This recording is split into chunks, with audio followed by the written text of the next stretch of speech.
जय हिंद दोस्तों, आप सभी का स्वागत है आपके अपने YouTube चैनल दबंग क्लासेस पर। तो दोस्तों, आज हम आप लोगों के लिए लेकर आए हैं मध्य प्रदेश वन रक्षक और जेल प्रहरी एग्जाम की तैयारी के लिए प्रैक्टिस सेट नंबर 16, जिसमें current affair, GK, GS, MP GK और साइंस के क्वेश्चन रखे गए हैं, जो कि आपके आने वाले एमपी फॉरेस्ट और जेल प्रहरी एग्जाम के लिए काफी ज्यादा इंपॉर्टेंट साबित होंगे।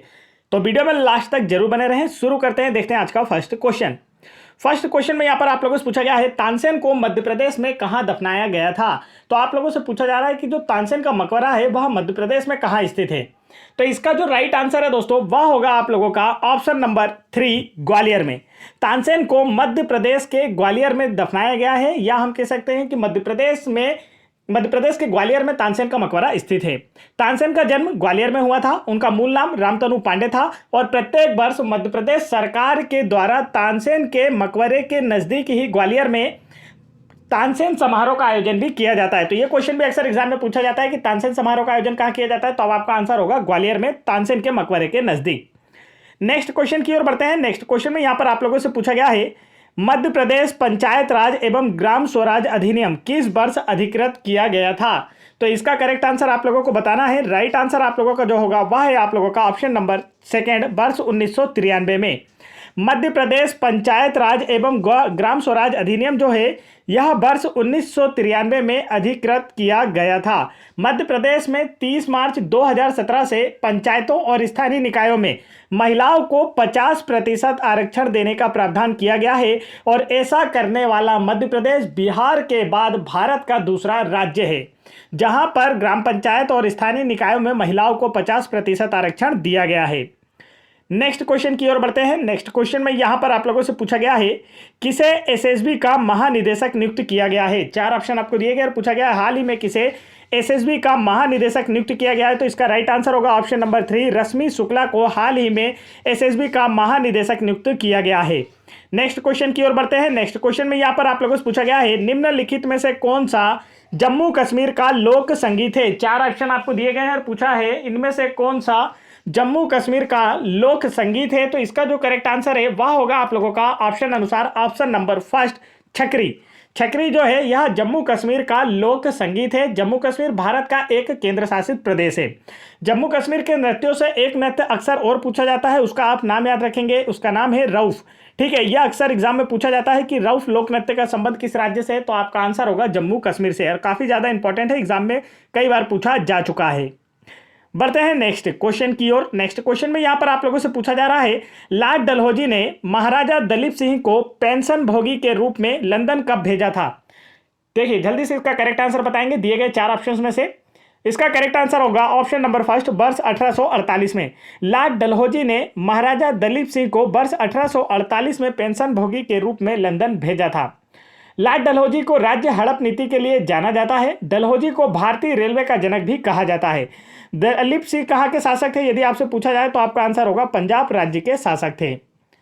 चलिए बढ़ते हैं नेक्स्ट क्वेश्चन की ओर। नेक्स्ट क्वेश्चन में यहां पर आप लोगों से पूछा जा रहा है, यादव राव, या जिसे हम यदुराव या जदुराव भी कहते हैं, यादव राव ने 14वीं शताब्दी के बाद के वर्षों में राजगोंड या राजगौड़ वंश की स्थापना कहाँ की थी। आप लोगों से पूछा गया है कि राजगौड़ वंश की नींव कहाँ रखी थी।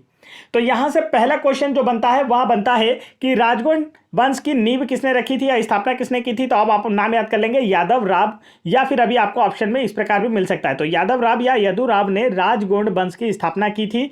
अब यहां पर पूछा गया है कि कहां पर की थी। तो इसका जो राइट आंसर है वह है आप लोगों का ऑप्शन नंबर 4, गढ़ कटंगा पर। मध्य प्रदेश के गढ़ कटंगा, जिसे आप मंडला क्षेत्र के नाम से भी जाना जाता है, तो गढ़ कटंगा पर गोंड वंश के शासकों का शासन था। गोंड वंश की जो स्थापना है यह यादव राव के द्वारा की गई थी। गोंड वंश का अंतिम शासक जो है नरहरि शाह था। गोंड वंश से कुछ क्वेश्चन और पूछे जाते हैं, मैं आपको बता देता हूं। देखिए, गोंड वंश के दलपत शाह, महाराजा दलपत शाह के साथ चंदेल राजकुमारी दुर्गावती का विवाह हुआ था। तो यहां से पहला क्वेश्चन पूछा जाता है कि महारानी दुर्गावती का विवाह किससे हुआ था। तो आपका आंसर होगा महाराजा दलपत शाह से। और जो दुर्गावती है किस वंश की राजकुमारी थी, तो चंदेल वंश की राजकुमारी थी। तो आगे भी आप ध्यान रखेंगे, गोंड वंश के महाराजा दलपत शाह से चंदेल राजकुमारी दुर्गावती का विवाह हुआ था, जो दलपत शाह की मृत्यु के बाद गोंड वंश की महारानी बनी थी। ठीक है, तो एक क्वेश्चन पूछा जाता है कि महारानी दुर्गावती कहां की शासिका थी। तो ऑप्शन में आपको मंडला देखने को मिलता है। कांस्टेबल एग्जाम 2022 का प्रश्न है, इसलिए आपको बता रहा हूं। तो महारानी दुर्गावती कहाँ की शासिका थी? तो आपको ऑप्शन में गढ़कटंगा या मंडला कोई भी देखने को मिलता है तो आप उसका आंसर कर देंगे। मंडला मिलेगा तो मंडला, और नहीं तो गढ़कटंगा की शासिका थी। और इन्हें मंडला की झांसी की रानी के रूप में भी जाना जाता था। यह क्वेश्चन भी आपके कांस्टेबल एग्जाम 2022 में पूछा गया था कि किसे मंडला की झांसी की रानी के रूप में जाना जाता है, तो आपका आंसर होगा महारानी दुर्गावती को। और इनका जो समाधि स्थल है वह जबलपुर में स्थित है। नेक्स्ट क्वेश्चन की ओर बढ़ते हैं। नेक्स्ट क्वेश्चन में यहां पर आप लोगों से पूछा गया है नागालैंड की पहली महिला विधायक कौन बनी है? 4 ऑप्शन आपको दिए गए और पूछा गया है नागालैंड राज्य की पहली महिला विधायक कौन बनी है?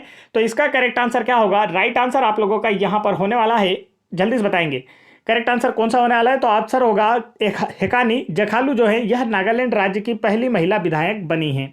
चलिए बढ़ते हैं नेक्स्ट क्वेश्चन की ओर। नेक्स्ट क्वेश्चन में यहां पर पूछा जा रहा है 1857 के विद्रोह की शुरुआत भारत के किस शहर में हुई थी? तो करेक्ट आंसर आप लोगों को बताना है। राइट आंसर जो होने वाला है वह होगा आप लोगों का ऑप्शन नंबर 3 मेरठ। 1857 के विद्रोह की शुरुआत भारत के मेरठ शहर से हुई थी। मेरठ से 1857 की विद्रोह की जो शुरुआत है यह 10 मई 1857 से हुई थी। तो तारीख भी आप याद रखेंगे कि 1857 की विद्रोह की शुरुआत कब से हुई थी, तो 10 मई 1857 से। एग्जाम में तारीख भी अक्सर पूछ ली जाती है। नेक्स्ट क्वेश्चन देखिए यहां पर आप लोगों से क्या पूछा गया है। और 1857 के स्वतंत्रता संग्राम को भारत का प्रथम स्वतंत्रता संग्राम भी कहा जाता है, यह भी आप लोग याद रखेंगे। नेक्स्ट क्वेश्चन में पूछा है मध्य प्रदेश की कृषि उपज के लिए चिन्नौर चावल पहला जीआई टैग बन गया है, निम्नलिखित में से किस जिले से संबंधित है? तो चिन्नौर चावल को जो जीआई टैग दिया गया है तो यह मध्य प्रदेश के किस जिले से संबंधित है आपसे पूछा जा रहा है। राइट आंसर होगा बालाघाट जिले से। चिन्नौर चावल का जो प्रोडक्शन है मध्य प्रदेश के बालाघाट जिले में किया जाता है, जिसे भारत सरकार के द्वारा जीआई टैग दिया गया है। यहां पर पाई जाने वाली दोमट मिट्टी चावल उत्पादन के लिए अनुकूल परिस्थितियां उत्पन्न करती है। बालाघाट को मध्य प्रदेश का धान का कटोरा भी कहा जाता है। तो एग्जाम में अगर आपसे पूछा जाए कि मध्य प्रदेश का धान का कटोरा किसे कहा जाता है तो आपका आंसर होगा बालाघाट को। बढ़ते हैं नेक्स्ट क्वेश्चन की ओर। नेक्स्ट क्वेश्चन में यहां पर आप लोगों से पूछा जा रहा है शंकर दयाल शर्मा का जन्म मध्य प्रदेश में कहां हुआ था? 4 ऑप्शन आपको दिए गए और पूछा गया है शंकर दयाल शर्मा का जन्म मध्य प्रदेश में कहां हुआ था? तो इसका जो राइट आंसर है वह है आप लोगों का ऑप्शन नंबर 4 भोपाल में। शंकर दयाल शर्मा का जन्म मध्य प्रदेश के भोपाल में हुआ था। यह भारत के 9वें राष्ट्रपति थे। तो अक्सर एग्जाम में पूछा जाता है कि भारत के 9वें राष्ट्रपति कौन थे? कांस्टेबल एग्जाम 2022 में पूछा गया यह प्रश्न है। आंसर होगा शंकर दयाल शर्मा भारत के 9वें राष्ट्रपति थे। इनका जन्म जो है भोपाल में हुआ था और यह वर्ष 1952 से 1956 तक भोपाल राज्य के मुख्यमंत्री थे। तो यह क्वेश्चन भी एग्जाम में पूछा जाता है कि 1952 से 1956 तक भोपाल राज्य के मुख्यमंत्री कौन थे? तो आपका आंसर होगा शंकर दयाल शर्मा। नेक्स्ट क्वेश्चन की ओर बढ़ते हैं। नेक्स्ट क्वेश्चन में देखते हैं क्या पूछा है। तो यहां पर आप लोगों से पूछा जा रहा है किसी राज्य में राष्ट्रपति शासन कितनी अवधि के लिए लगाया जा सकता है? 4 ऑप्शन आपको दिए गए और पूछा गया है जो राष्ट्रपति शासन है इसकी अवधि कितनी होती है? तो इसका जो राइट आंसर है वह है आप लोगों का ऑप्शन नंबर 4 3 वर्षों तक। किसी राज्य में राष्ट्रपति शासन की जो अवधि होती है वह 3 वर्ष की होती है। राष्ट्रपति शासन अनुच्छेद 356 के तहत किसी राज्य में संवैधानिक व्यवस्था की विफलता के कारण राष्ट्रपति के द्वारा लगाया जाता है। तो अक्सर एग्जाम में पूछा जाता है कि राष्ट्रपति किस अनुच्छेद के तहत राष्ट्रपति शासन लगाते हैं? तो अनुच्छेद 356 के तहत। किस कारण से लगाते हैं? जब किसी राज्य में संवैधानिक विफलता हो जाती है। बढ़ते हैं नेक्स्ट क्वेश्चन की ओर। नेक्स्ट क्वेश्चन में यहां पर आप लोगों से पूछा गया है मध्य प्रदेश में लाल बाग महल कहां स्थित है? 4 ऑप्शन आपको दिए गए। पूछा गया मध्य प्रदेश में लाल बाग महल कहां स्थित है? तो इसका जो करेक्ट आंसर है दोस्तों वह होगा आपका ऑप्शन नंबर 1 इंदौर में। मध्य प्रदेश में लाल बाग महल जो है यह इंदौर में स्थित है। यह महल खान नदी के किनारे स्थित है, जिसे अब कान्ह नदी के नाम से भी जाना जाता है। तो इसका नाम परिवर्तित कर खान की जगह क्या कर दिया गया है? कान्ह नदी कर दिया गया है। इस महल का निर्माण महाराजा शिवाजी राव होलकर ने करवाया था। तो अगर आपसे आने वाले एग्जाम में पूछा जाए कि लाल बाग महल का निर्माण किसने कराया था तो आंसर होगा महाराजा शिवाजी राव होलकर ने। बढ़ते हैं नेक्स्ट क्वेश्चन की ओर। नेक्स्ट क्वेश्चन में यहां पर आप लोगों से पूछा जा रहा है मध्य प्रदेश का निम्नलिखित में से कौन सा स्थान अपनी सामरिक भौगोलिक स्थिति के लिए दक्षिण भारत के प्रवेश द्वार के रूप में जाना जाता है? 4 ऑप्शन आपको दिए गए और पूछा गया इनमें से कौन सा मध्य प्रदेश का सबसे दक्षिणतम जिला है, या हम कह सकते हैं दक्षिण भारत के प्रवेश के द्वार के रूप में जाना जाता है? तो इसका जो राइट आंसर है वह है आप लोगों का ऑप्शन नंबर, जल्दी से बताएंगे, right answer option number 3 Burhanpur जो है यह मध्य प्रदेश का दक्षिणतम जिला है, सबसे दक्षिण में स्थित जिला है, दक्षिण भारत के प्रवेश द्वार के रूप में भी जाना जाता है। और बुरहानपुर में स्थित असीरगढ़ किले को दक्कन या दक्षिण की कुंजी के नाम से भी जाना जाता है। तो यह क्वेश्चन भी पूछा जा सकता है कि किस किले को दक्षिण के प्रवेश द्वार, दक्षिण या दक्कन की चाबी के रूप में जाना जाता है? तो आपका आंसर होगा असीरगढ़ के किले को। और बुरहानपुर की बात की जाए तो यह ताप्ती नदी के किनारे स्थित शहर है। यह क्वेश्चन भी अक्सर एग्जाम में पूछा जाता है कि बुरहानपुर किस नदी के किनारे स्थित है? आंसर होगा ताप्ती नदी के किनारे। नेक्स्ट क्वेश्चन की ओर बढ़ते हैं। नेक्स्ट क्वेश्चन में यहाँ पर पूछा गया है चोरपुरा में स्थित शिव मंदिर किस शताब्दी में बनवाया गया था? तो इसका जो राइट आंसर है वह है आप लोगों का ऑप्शन नंबर सेकंड, 10वीं शताब्दी में। चोरपुरा में स्थित शिव मंदिर को 10वीं शताब्दी में निर्मित कराया गया था। नेक्स्ट क्वेश्चन की ओर चलते हैं। नेक्स्ट क्वेश्चन की ओर बढ़ने से पहले दोस्तों मैं आपको बता दूं, यदि आप लोग एमपी फॉरेस्ट और जेल पेडी एग्जाम की अपनी प्रिपरेशन को और बेहतर करना चाहते हैं तो आप लोग हाल ही में कंडक्ट कराई गई एमपी पुलिस कांस्टेबल एग्जाम 2022, आबकारी एग्जाम 2023, पटवारी एग्जाम 2023 की सभी शिफ्टों की पीडीएफ फाइल वीडियो के डिस्क्रिप्शन में दी गई लिंक से क्लिक करके डाउनलोड कर सकते हैं और इन सभी पेपरों को लगा सकते हैं। क्या होता है कि इनके जीके जीएस काफ़ी ज़्यादा आपके रिपीट होने के चांस होते हैं। यहां से क्वेश्चन फिर से आप लोगों से बन सकता है या इन क्वेश्चन से रिलेटेड क्वेश्चन आप लोगों से जरूर बन सकते हैं आने वाले फॉरेस्ट एग्जाम में। तो आप इन क्वेश्चंस को जरूर पढ़ें, साइंस भी जरूर पढ़ें। पटवारी एग्जाम में आपका इंग्लिश, हिंदी, साइंस, मैथ्स सारी चीजें आपकी जो कि फॉरेस्ट एग्जाम में पूछे जाएंगे, पटवारी एग्जाम में पूछा गया था, तो आप इन्हें भी जरूर पढ़ लें। वीडियो के डिस्क्रिप्शन में इन सभी की लिंक दी गई है। आप लोग पटवारी एग्जाम की सभी शिफ्टों की या एमपी पुलिस कांस्टेबल एग्जाम की सभी शिफ्टों की पीडीएफ फाइल चैप्टर वाइज, आपके सब्जेक्ट वाइज भी डाउनलोड करना चाहते हैं तो भी आप लोग वीडियो के डिस्क्रिप्शन में दी गई लिंक पर क्लिक करके डाउनलोड कर सकते हैं, जैसे आप लोगों की स्क्रीन पर दिखाई दे रही है। नहीं तो आप लोग इस नंबर पर व्हाट्सअप करके, जो नंबर मैं आपको स्क्रीन पर दे रहा हूं, इस नंबर पर व्हाट्सअप करके भी हमसे आसानी से पीडीएफ प्राप्त कर सकते हैं, जिससे आपकी प्रिपरेशन बेहतर हो पाएगी और आने वाले एग्जाम में आप लोगों का भी सिलेक्शन हो पाएगा। तो चलिए बढ़ते हैं नेक्स्ट क्वेश्चन की ओर। नेक्स्ट क्वेश्चन में पूछा है 1929 में आयोजित भारतीय राष्ट्रीय कांग्रेस की प्रथम बैठक के अध्यक्ष कौन थे? तो इसका जो करेक्ट आंसर है दोस्तों वह होगा आपका ऑप्शन नंबर सेकंड। 1929 में भारतीय राष्ट्रीय कांग्रेस के अधिवेशन की जो अध्यक्षता की थी वह जवाहरलाल नेहरू जी के द्वारा की गई थी और इस अधिवेशन की अध्यक्षता करते हुए पंडित जवाहरलाल नेहरू ने पूर्ण स्वराज की मांग रखी थी। ठीक है, तो अक्सर एग्जाम में पूछा जाता है कि कांग्रेस के किस अधिवेशन में पूर्ण स्वराज का लक्ष्य रखा गया था? तो आपका आंसर होगा 1929 के अधिवेशन में पूर्ण स्वराज का लक्ष्य रखा गया था, जिसकी अध्यक्षता पंडित जवाहरलाल नेहरू जी के द्वारा की गई थी। पंडित जवाहरलाल नेहरू जो हैं यह भारत के प्रथम प्रधानमंत्री बने थे। बढ़ते हैं नेक्स्ट क्वेश्चन की ओर। नेक्स्ट क्वेश्चन में यहां पर पूछा जा रहा है कंबोडिया के उस मंदिर का नाम बताइए जहां महाभारत और रामायण को चित्रित किया गया है। 4 ऑप्शन आपको दिए गए हैं, राइट आंसर आपको बताना है। करेक्ट आंसर जो होगा वह है आप लोगों का ऑप्शन नंबर फर्स्ट, अंकोरवाट मंदिर। कंबोडिया के अंकोरवाट मंदिर में महाभारत और रामायण को चित्रित किया गया है। अंकोरवाट विश्व का सबसे बड़ा हिंदू मंदिर है। कहां स्थित है? तो आपको यहां क्वेश्चन में दे दिया गया है, कंबोडिया में स्थित है। बढ़ते हैं नेक्स्ट क्वेश्चन की ओर। नेक्स्ट क्वेश्चन में यहां पर आप लोगों से पूछा गया है राष्ट्रपति द्रौपदी मुर्मू ने अंतर्राष्ट्रीय सम्मेलन का उद्घाटन कहां किया? तो इसका करेक्ट आंसर बताएंगे सभी लोग। राइट आंसर आप लोगों का होगा ऑप्शन नंबर थर्ड, भोपाल में। राष्ट्रपति द्रौपदी मुर्मू ने अंतर्राष्ट्रीय सम्मेलन का उद्घाटन प्रदेश की राजधानी भोपाल में किया है। नेक्स्ट क्वेश्चन में यहां पर आपसे पूछा गया है मध्य प्रदेश का 53वां जिला कौन सा बनेगा? तो 4 ऑप्शन आपको दिए गए हैं और वर्तमान समय में मध्य प्रदेश में कितने जिले हैं? तो आपसे पूछा जाए तो वर्तमान समय में मध्य प्रदेश में 52 जिले हैं। मध्य प्रदेश का जो 52वां नवनिर्मित जिला है वो कौन सा है? तो निवाड़ी है, यह आपको याद रखना है। ठीक है, लेकिन अभी यहां पर पूछा गया है कि मध्य प्रदेश का 53वां जिला किसे बनाया जाएगा? तो बताइए इसका राइट आंसर क्या होगा? तो करेक्ट आंसर जो होने वाला है वह है आपका ऑप्शन नंबर 4, मऊगंज को मध्य प्रदेश का 53वां जिला बनाया जाएगा। चलिए बढ़ते हैं नेक्स्ट क्वेश्चन की ओर। नेक्स्ट क्वेश्चन में यहां पर पूछा गया है अर्थशास्त्र के लेखक कौन है? 4 ऑप्शन आपको दिए गए हैं। पूछा गया है कि अर्थशास्त्र के लेखक कौन है? तो बिल्कुल आसान सा आंसर है। इसका जो करेक्ट आंसर होगा वो होगा आपका ऑप्शन नंबर 3, कौटिल्य जो है यह अर्थशास्त्र के लेखक है। अर्थशास्त्र के लेखक हैं चाणक्य, जिन्हें विष्णुगुप्त या कौटिल्य के रूप में भी जाना जाता है। चाणक्य जो है यह चंद्रगुप्त मौर्य के गुरु व प्रधानमंत्री थे। नेक्स्ट क्वेश्चन की ओर बढ़ते हैं। नेक्स्ट क्वेश्चन में यहां पर आपसे पूछा गया है शोकत महल कहां स्थित है? 4 ऑप्शन आपको दिए गए हैं। पूछा गया है शोकत महल कहां स्थित है? तो इसका जो राइट आंसर है वह है आप लोगों का ऑप्शन नंबर, जल्दी से बताएंगे राइट आंसर क्या होगा? करेक्ट आंसर होने वाला ऑप्शन नंबर 4, भोपाल में। शोकत महल जो है यह प्रदेश की राजधानी भोपाल में स्थित है। नेक्स्ट क्वेश्चन की ओर बढ़ते हैं। नेक्स्ट क्वेश्चन में यहाँ पर आप लोगों से पूछा गया है निम्नलिखित में से कौन सी गैस लैंडफिल कचरे से उत्पन्न होती है?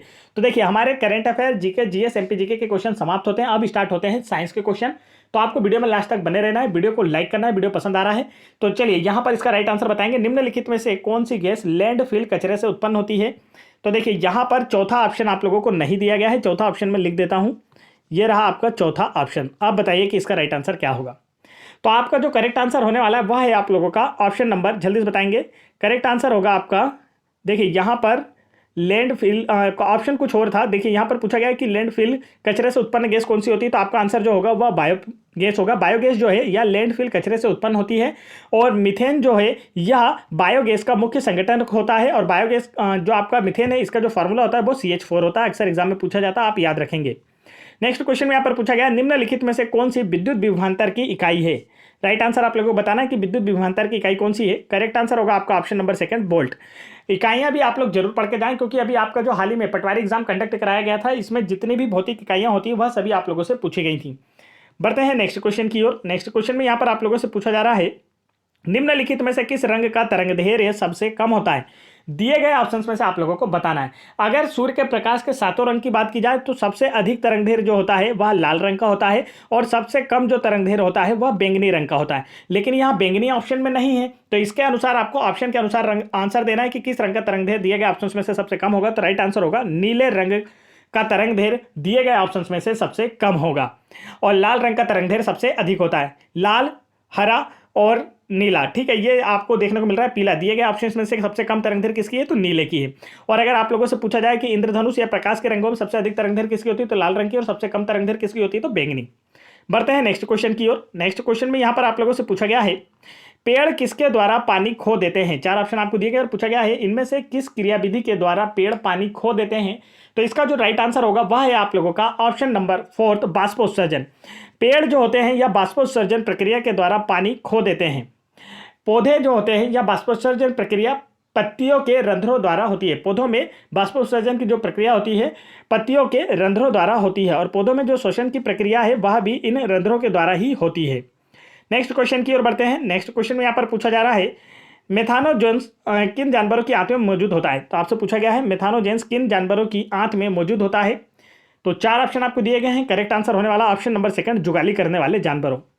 जुगाली करने वाले जानवरों में गाय, भैंस, हिरण, जितने भी शाकाहारी जीव होते हैं वह जुगाली करने वाले जानवरों में जैसे कि गाय, भैंस, हिरण होते हैं, ठीक है।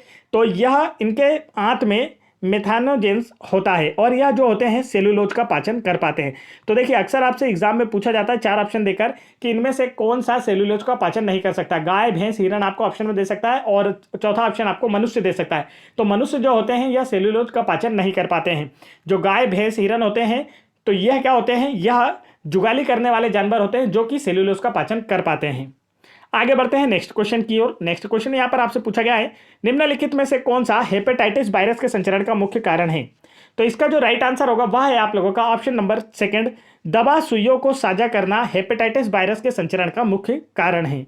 नेक्स्ट क्वेश्चन की ओर बढ़ते हैं। नेक्स्ट क्वेश्चन में यहाँ पर आप लोगों से पूछा गया है निम्नलिखित में से कौन सा, देखिए यहाँ पर हेपेटाइटिस से रिलेटेड कुछ जानकारी मैं आपको और दे देता हूँ। यहाँ पर आपसे पूछा गया है कि कौन सा हेपेटाइटिस के वायरस संचरण। तो देखिए इसका जो राइट आंसर वो है ऑप्शन नंबर सेकंड। अब यहाँ पर ऑप्शन कई तरीके से बन सकते हैं। देखिए हेपेटाइटिस ए और ई जो होता है ना, इसका संक्रमण दूषित पानी और खाने से फैलता है। हेपेटाइटिस ए और ई किसके कारण होता है, दूषित पानी और खाने के संक्रमण के कारण होता है। और हेपेटाइटिस बी का जो वायरस है यह इंजेक्शन और संक्रमित खून चढ़ाने या असुरक्षित यौन संबंध के कारण फैलता है। तो यहाँ आप लोगों से पूछा जाता है हेपेटाइटिस बी जो होता है ये सर्वाधिक खतरनाक होता है, तो इसी के बारे में एग्जाम में अक्सर पूछा जाता है। तो यहाँ पर इसका राइट आंसर है दवा सुइयों को साझा करना, संक्रमित खून चढ़ाने या असुरक्षित यौन संबंधों से हेपेटाइटिस होता है। और प्रत्येक वर्ष 28 जुलाई को विश्व हेपेटाइटिस दिवस मनाया जाता है। यह क्वेश्चन भी अक्सर एग्जाम में पूछा जाता है कि विश्व हेपेटाइटिस दिवस कब मनाया जाता है। तो आपका आंसर होगा प्रत्येक वर्ष 28 जुलाई को विश्व हेपेटाइटिस दिवस मनाया जाता है। नेक्स्ट क्वेश्चन भी यहाँ पर आप लोगों से पूछा गया है निम्नलिखित में से कौन सा पानी में अपशिष्ट निर्वहन की सबसे बड़ी मात्रा है। तो 4 ऑप्शन आपको दिए गए और पूछा गया इनमें से कौन सा अपशिष्ट पानी में निर्वहन की सबसे बड़ी मात्रा है। तो इसका जो करेक्ट आंसर वह है आप लोगों का ऑप्शन नंबर फर्स्ट, सीवेज। पानी में सर्वाधिक मात्रा में कौन सा अपशिष्ट मिलाया जाता है दिए गए ऑप्शंस के अनुसार, तो सीवेज। घरों से निकला जल, अस्पतालों से निकला हुए जो जल होता है वह क्या कहलाता है, सीवेज कहलाता है। नेक्स्ट क्वेश्चन की ओर बढ़ते हैं। नेक्स्ट क्वेश्चन में यहाँ पर आप लोगों से पूछा गया है निम्नलिखित में से कौन जन्मजात रोग का उदाहरण है।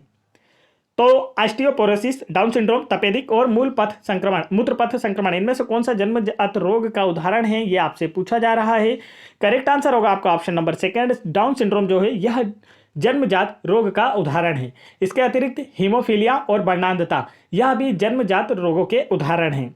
नेक्स्ट क्वेश्चन की ओर बढ़ते हैं। नेक्स्ट क्वेश्चन में यहाँ पर आपसे पूछा गया है, रक्त के थक्के बनने की प्रक्रिया को क्या कहा जाता है? तो राइट आंसर इसका बताना है।